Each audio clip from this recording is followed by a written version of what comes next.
My name is Henry Lustiger-Thaler. This interview with Mrs. Gitty Maryl is a joint interview with the United States Holocaust Memorial Museum in Washington and the Amodesh Memorial Museum in Brooklyn. Mrs. Maryl, could you tell me your date of birth and the town and country that you were born in? My date is December 5, 1926, in Siget, Marmației, Marmurur, and Romania. Now it's Romania. During the war, it became Hungary. Right. So if you can just give me, let's just start the interview with some recollections, your earliest recollections of life in Siget with your family, extended family, wherever you'd like to start, just your earliest memories of a child growing up in Siget. Don't know where to start. So if you want to start at, just start at a Shabbos night, Shabbos and the family around the table, and the family members who were all there on a night that you can remember. Oh, that was wonderful Shabbos. My father and my brother went to shul, came home, made Kiddush, and we had a nice meal. Mm-hmm. My mother was a very good cook. Mm-hmm. She used to bake beautiful challahs and bake cakes. And I always used to like to watch her doing it. Mm. And my older sister was the one who got up in the morning, and she used to help her do the challah. And I always looked to watch her doing it. Nice. What was your mother's name? Your mother's first name? The Yiddish name is Hense. Hense. Helen was her English name. And your older sister, what was her name? Sosa. Sosa. Beautiful, beautiful names. And your other siblings? And I had one brother and a younger sister. Her name was Byler. Byler? Byler. Mm-hmm. And my brother's name was Oizer, Mm-hmm. the Yiddish name. Nice, And beautiful names. my younger sister was, after the war, we were alive. My sister and I were always together. Mm-hmm. And my younger sister was 3 years younger than I was. And I don't even remember now how she looked. I remember once when I was in 4th grade, I had scarlet fever. And she was sent away, everybody was sent away from the house. I remember her coming to the window. I remember her picture so well now. She looks so beautiful. She would look through the window at you? Outside. Uh-huh. I was in the room. All right, you were in bed. You were in the bed. In bed, only my parents were home. And I remember her. And my brother and sister, I remember all the time. Mm. But she was young. Young, and it bothers me. Even my brother used to say, you know, I don't remember Viola Berger. We used to call her English name was Berger. I don't remember her. And it bothered all of us that we don't remember her. Mm-hmm. And, but you have this very beautiful image of her looking through the window as you were in bed with scarlet fever. Face, like I would see her now. Beautiful. Yeah. It's a beautiful image. And I had also a cousin my grandmother and my grandfather. When I was little, he was Nifter, my grandfather. And they lived not on the same block as we lived. We used to go to visit them every Shabbos afternoon. After we finished the meal, we all went to visit the grandmother and the grandfather. But Were they in the same town, or was it a little... same time in Siget, but in a different city. We all walked together to visit my grandparents. Then when I was already in 4th grade, he wasn't alive anymore. But my grandmother was still alive, living with my uncle and aunt and cousins. We always went to visit. Nice. And, Nice. and life was okay, very good.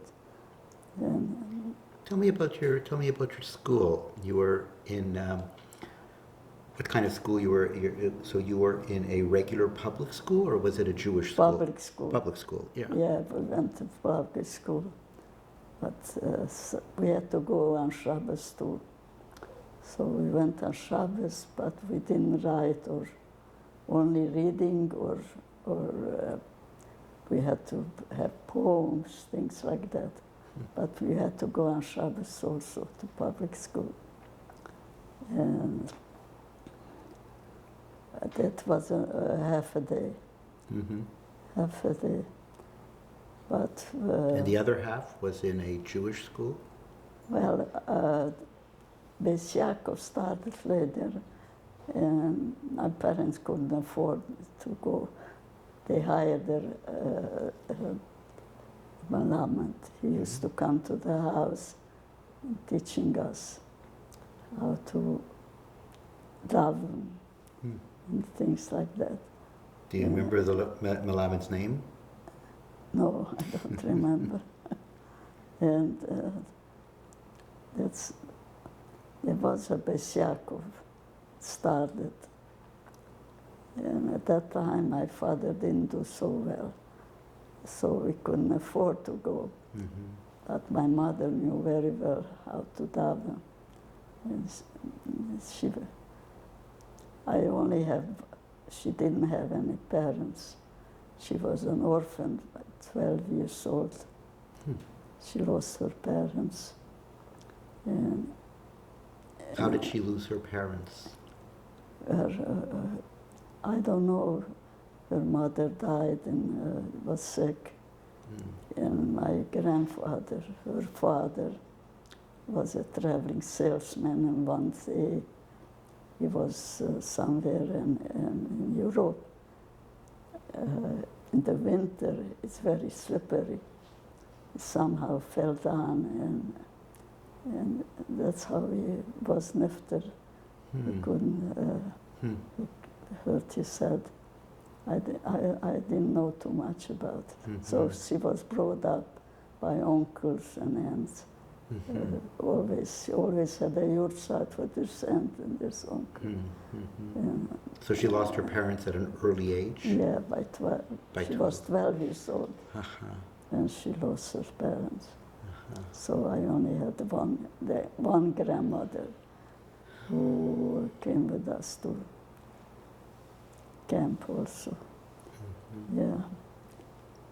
So Siget was a very Jewish town. Yeah, it is. So It was. how was that for so many Jewish children to be in a public school?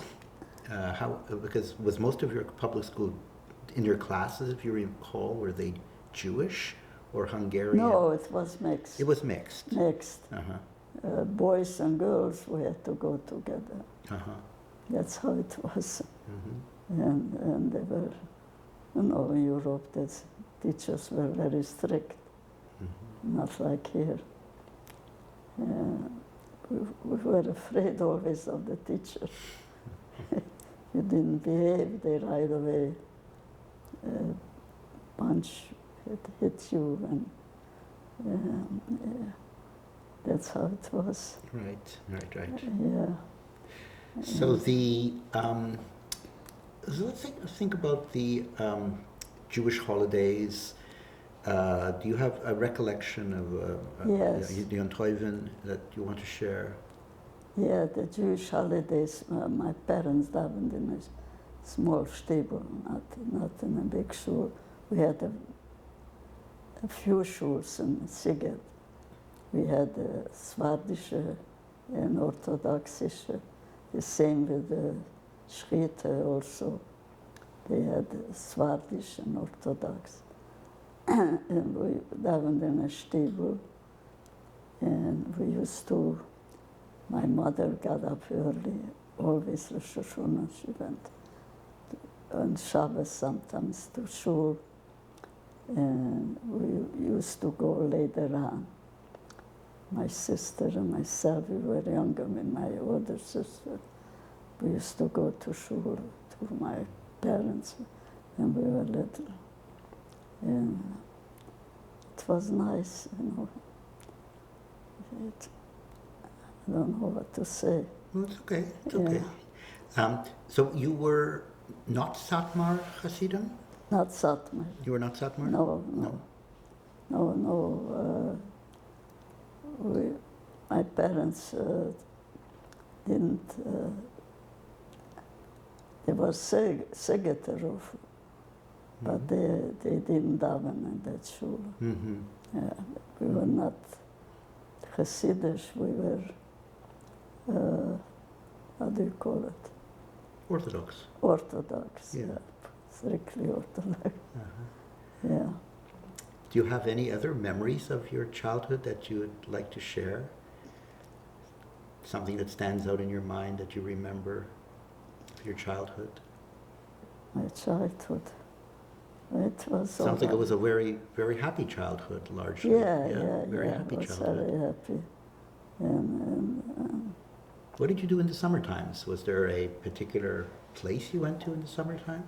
summertime, Sighet had a lot of ocean, and my mother used to take us to, but she was always afraid we shouldn't get drowned. And It's a Jewish fear. girls, It's a yeah. Jewish fear. Yeah, she was afraid, and so we never learned how to swim, except for my brother. He was very He was a good swimmer. good swim and everything. But my sister and myself, we used to go to in the water, not too far, to make sure we don't get drowned. And we used to have, Sighet had a lot of mountains around, very nice. And we used to go there, Shabbos, we used to go, and it was beautiful. Used to go with my friends. So tell me about that. You had a best friend? You had a best friend or friends? Did you have a friend that was a very good friend that you spent time with? Yeah. And Do you remember her name? I No? forgot the names. No? So what did you do I with? had a few friends. Nice. So what activities My did you? cousin. What I activities had a did you do with your cousin my friends? age also. Uh-huh. Name was Magda. Magda. We were together always, playing. And my grandmother used to live in their house, so we used to go every Shabbos and we were playing there. It was very nice. I don't know what to say. My memory is not so good anymore. You're saying everything that's important. I'm just trying to just get a sense of your childhood and the happy events and the everyday family events, and also the sorrows of what occurred at that time.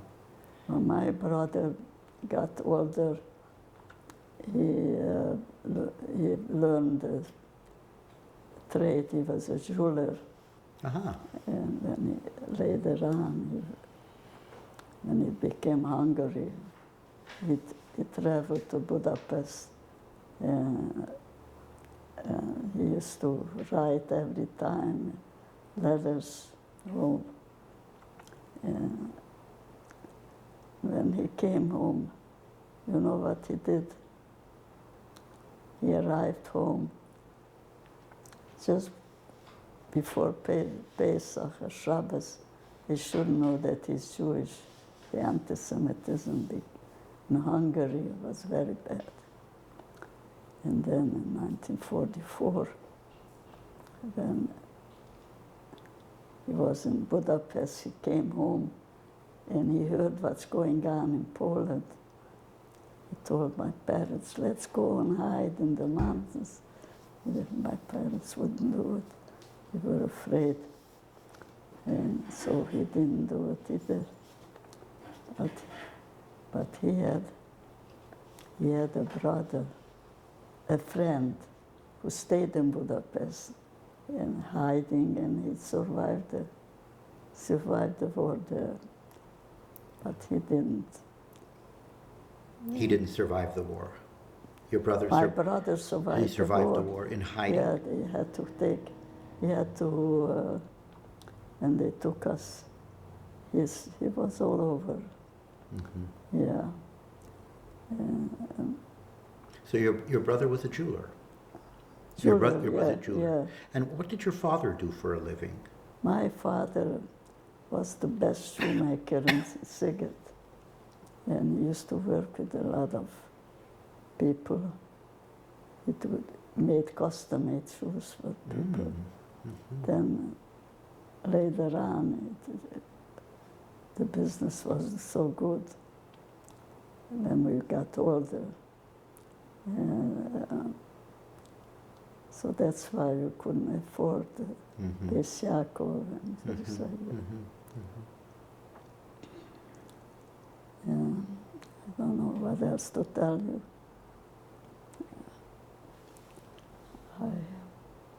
Okay. My sister was a very good dressmaker.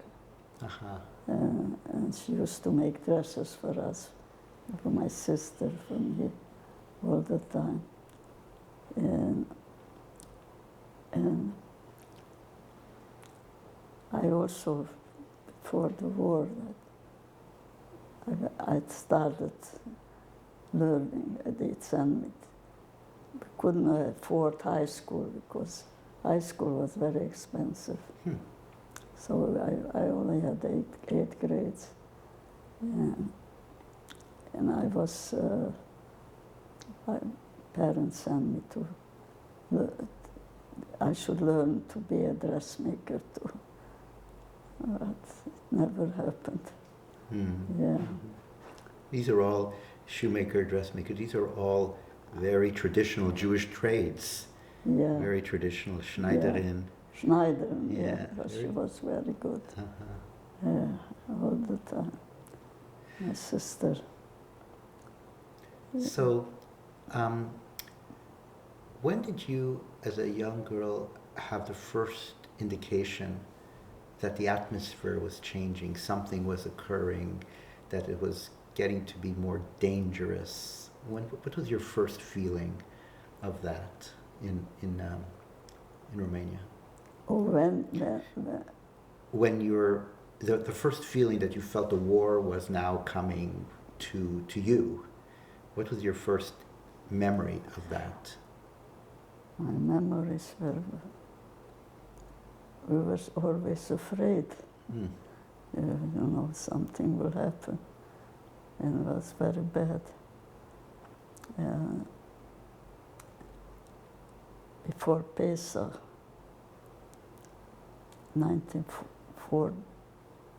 44? 44, right after Pesach, they sent us to the ghetto.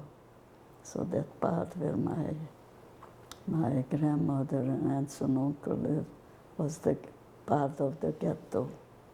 So we were sent there right after Pesach. Had to leave everything there. We went to the ghetto. And You went could you stay with your aunt and uncle? Yeah, or yeah. were you assigned they another? had a house so everybody got a room. We were crammed together, you know. This was, and we were there not too long. After Pesach in 44, we were there, and Sigurd had 2 transports going to Auschwitz. We were with the first one. It happened before Schweiz yet. That's when first we went to the big shul, to the shul. We had to go there, and from there we all marched to the train. It was a long march, walking to the train. We could take along some belongings, not too much. And we went. So this is your entire family was together at that time? Everybody went. So this was a lot of people in this march of your family? Yeah. It was a bit, and the train was, there was nothing, you know, no seats, nothing. We had to sit on like the animals in that kind of train. We were, and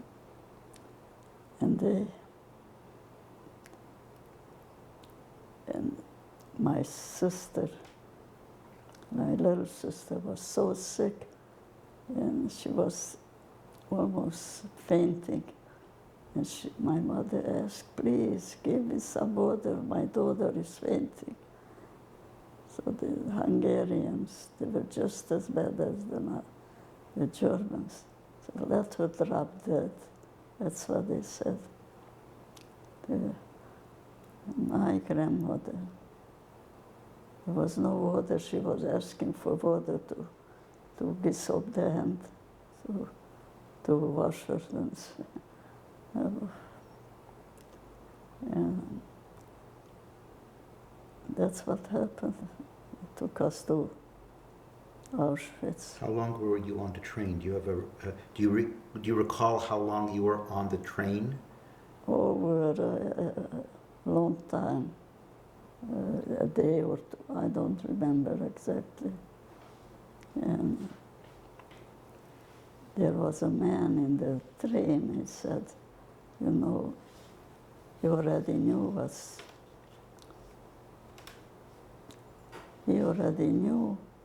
what's going from Poland because he was in the slave labor. Somehow he escaped, and he said, and we just didn't believe it. And he was in the train telling you this. He was in the train telling you this. Yeah, going to Auschwitz. Right. And we didn't know what's going to be. May I ask, how old were you at this time when you boarded the train to Auschwitz? How old were you? How old I was? A teenager. Don't remember exactly. Teenager. And so we got there, and we arrived. We got out, and we didn't know. They sent my mother, my father to the left, and my sister and myself to the right. We didn't know. We wanted to run after my mother, because we wanted to be with our mother and father. So there were some couples there, Polish, and they told us, stay here, don't go. We didn't know why. He said, just to stay there. He held us back, not to run after my parents. Because he knew if you go to the left, that's what Mengele was there, selecting the people. And that's how we got to Auschwitz, Birkenau. They took us to Birkenau. And we didn't know what's going to be. So at this point, you were with your sister? My sister. It was just you and your sister, Yes, my sister. And the rest of the family? Except for my brother, was also sent somewhere. Okay. They took him through the men were separated from the woman. And we were there were three places. We were like the animals. We were together, about one, I don't know, in a small place. And we couldn't even go to the bathroom, only when they took us. And some girls there lost their mind and started running around, and they took them right away to the crematorium. We didn't know about we didn't want to believe it. Of course. That we will never see my mother and father. They used to tell us, the people who were there earlier, they used to tell us, see that smoke over there? That's where they send your parents, the crematorium. We didn't want to believe it. Till the end of the war, we were still hoping to see the parents. And then we were in Birkenau, and some girls got a number, which I don't have. And these girls went to work. They put a white kerchief on them, and they were working. And what did they work for? They went to select the stuff what people brought to separate stuff. And they sent us already to another bunk. We said, no, that will be the end of us. We'll never. But one day, first of all, when we were in the other bunk, I was very sick with fever. And Mengele came every morning, 3 o'clock in the morning, to count us. You had to stay 5 in a row. And I couldn't even get out, and my sister slept me out. She put things on me. I was in high fever. And she always took care of me.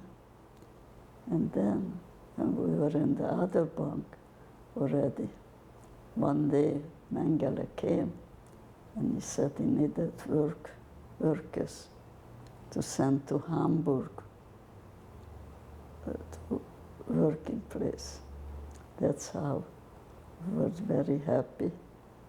Even there he selected, my sister made sure that we are 5 people the same size, and we were standing straight to show that we're healthy, and we were selected to go to. So five of you were selected? All 5 of us sent to the right, selected us, and we were very happy. So how long were you in this bunk? Do you have a recollection of the amount of time you were in the second barrack? No, not too much. It was a few weeks. Mm-hmm. Not too long. You got to know your bunk, the other prisoners, a little bit, or were you just very close with your sister at that time? My sister and my cousin, and 2 more girls from my town. We were all standing in one line. Mm-hmm. We were always together, 5 of us. Whatever we got, any portion what we got, my sister was holding on to it, and she gave everyone the same amount. Not we did the same right away. Some people did it. And my sister, she gave everyone the same portion to make sure that we should. Your sister was so focused on survival. Yeah. So focused on survival. Yeah, she was very, very, very wonderful person. Not too many like her. So what else did she do that she was thinking of everybody. She was thinking of Yeah, everybody. It yeah. wasn't only her. Yeah, She was thinking always of at home too, helping always Yeah. my mother, and she was always like that. So tell me Yeah. more about that. Any other stories of your sister? What she did in the barracks to she divided the food so everybody would have the same amount Yeah. to eat. Other things that you recall that she did, or other things that same kind of line of mitzvahs that she was doing. You know, they were French prisoners of war, Hmm. or I think French, and they used to look at. My sister was very pretty, even in the concentration camp, and so they used to get packages, the prisoner of wars. And every time that when he was able to, he dropped the package for my sister. and with a note also. There was a girl who knew French, and she used to read the notes. He likes her, but she didn't eat it up herself. She divided it for the five of us. My cousins and two more girls. Yeah. See, Everything. that's very beautiful. So, Yeah. so do you recall some of the conversations that you all had together in the barracks, trying to survive? We were all crying all the time, Mm. the barracks at that time. Mm. We just didn't know what's happening. It came so sudden, you know. Mm. Mm-hmm. Right, the suddenness of the separations, the brutality. Right.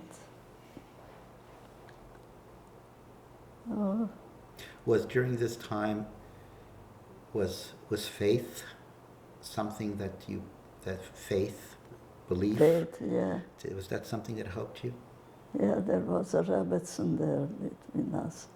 And she always used to daven, and she was older than we were, and she used to give us faith. We didn't know what's gonna be. And I remember her. It was very nice. So you prayed with her? Yeah, we prayed whatever we could. We had no siddhis or anything. Right. It took away everything. Did she have a sitter? Or everything was by heart? By heart, By yeah, heart. whatever we knew by Uh-huh. heart. Yeah, no siddhis. We had to eat whatever. When we were already in the working camp, we got a little more food. We were happy to get anything. We couldn't have kosher. We were happy. But in Auschwitz, they didn't even give us enough food. They gave one bowl of coffee, and everybody, the five people took one sip, and that was it. Or for lunch, they also the same thing. They gave a little bit of bread, black bread. We didn't know what it was.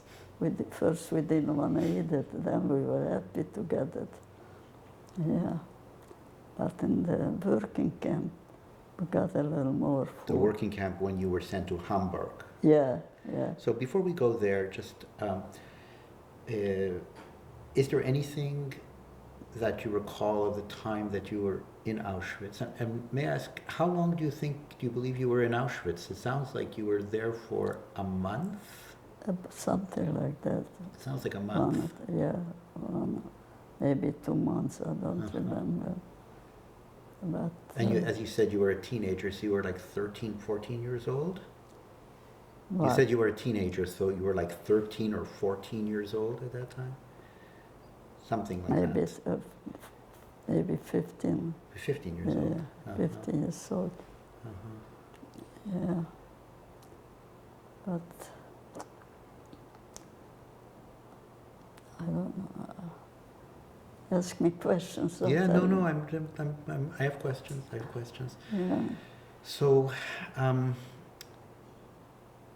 tell me about, so you were selected then, the five of you, to go to a labor camp. Yeah. And if you could just explain what occurred then, you left and how did you get to this labor camp? Was it a march, or was it you went on a train again? We went on a train. Mm-hmm. Anyway, we were all wearing a gray dress and wooden shoes. We did whatever. And it was a little better than Auschwitz, but still, it wasn't so good.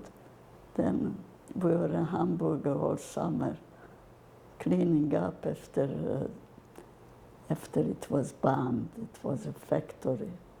They used to bomb Germany.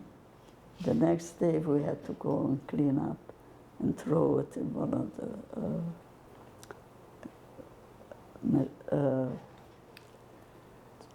I don't know how to say. Big metal containers that you threw things into? Yeah, to clean up.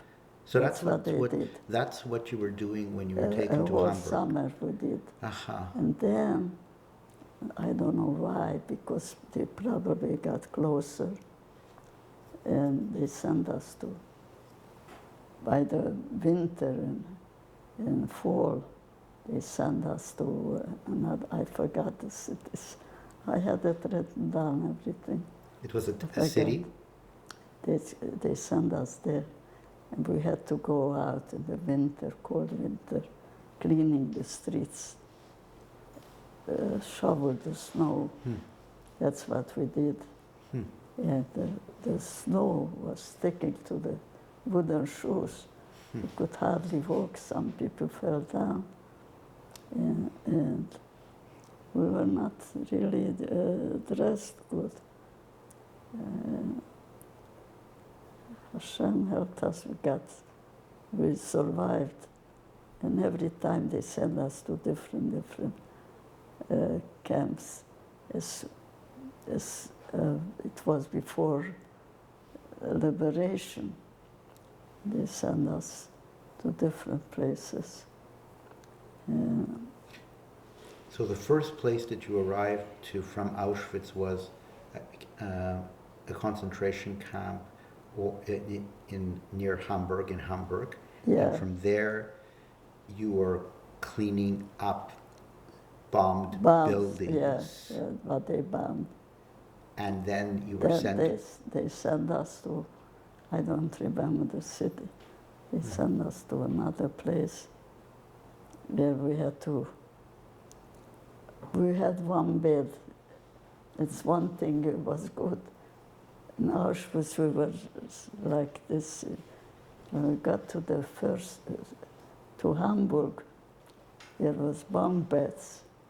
And so we asked how many people were sleeping in a bed, because they were used to share a small place. And we were happy we were able to wash ourselves. And we had our own bed. That was already good. And as I said, in the winter, we went and we had to go out cleaning the streets. We had to clean the streets. Yeah. And during this time, you were all together at this time. The five of you were still together. Yes, we were together.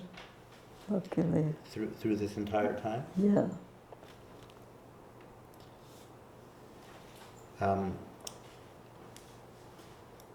So that was, and how long did that last? That you were cleaning and you were being sent to different towns, how that was like, was it a few months or a few weeks? For the winter we were there, and then later on, I guess they had to move us. It started, certain places were liberated, Right. but we were not liberated. It sent us to different places. So so they sent you to big cities as well? Did they send you to a city not far from Hamburg is Hanover? They send you to Hanover? Could be, I don't know. Mm-hmm. I don't remember. Because that was also very severely bombed. Hanover was very severely bombed as well, not that far from Hamburg. Every place, until they took us to Bergen-Belsen. So to Bergen-Belsen, you were on from wherever you were on a march to Bergen-Belsen. What? You were being marched to Bergen-Belsen, or were you taken by train? We were taken by train and by April, end of March, April, and everybody got very sick. And I had another cousin, and she had a brother in America. She was screaming to us, "Help me, help me. After the war, we go to America, to my brother." But she never survived. She died right after the liberation. She died right there. And we were already sick ourselves. Everybody got sick. Typhus. When you entered Bergen-Belsen? Yeah. You were sick probably before you came to Bergen-Belsen as well. Yeah, you were very sick. So tell me, when you came into Bergen-Belsen, what are your first memories of coming into Bergen-Belsen? Do you recall you came in by train, and then there's several kilometers to walk from the train station to Bergen-Belsen. So then you were on a march, correct? Yeah, but I don't remember too much about it. We went to Bergen-Belsen, and we were already sick. And my sister was, she had the TB. She was set in a different room already after liberation. And I was in another room. I was the strong one. I used to go around to the soldiers, and they gave me some things. I used to bring it to my sister. My sister was not allowed to have anything, only drinks. And she was very sick. And then I also got sick. We were both very sick. I had typhus, even though I was in a different room. But everybody was sick there. We were there for a while. And then... You were hospitalized there? Yes. In the hospital? Yeah. The Glenn Hughes Hospital? Yeah. Yeah. And then they sent us to Sweden. Swedish people. They were very good to the Jewish people. They helped us. We got stronger. Took a while till we got better. How long were you in Sweden? 3 years. 3 years. Then the Red Cross, we find out we had an aunt, an uncle in America. So at this point it was yourself and your sister? My sister, yeah. My cousin went back to Romania, to Hungary, because she was engaged, and her husband was there. He survived? He survived, so she went back. And there's the two of us who came to America. And your brother did not survive? My brother survived. He went back to Romania, to my city. And when he found out that we are alive, he followed, he came to Sweden to stay with us. And we couldn't come to America on the quota because the quota wasn't so easy to come to this. So we came as students. My aunt and uncle got us. So you came from Sweden to America? To America. From Sweden? Yeah. They got us paper to come as students. So we came as students. Yeah. And you were speaking about your aunt. Who was that? My aunt was my mother's sister. Your mother's sister? They came to America. I had in America 3 aunts and 1 uncle came. And what are their before names? the war. What are their names? Do you remember? Their names? Their names? My uncle's name was Borkovitz. My aunt's name was Berger. And my other aunt's name, she had 2 husbands. Her husband died one. I forgot her name. She never had children. My other aunt. And we came to America.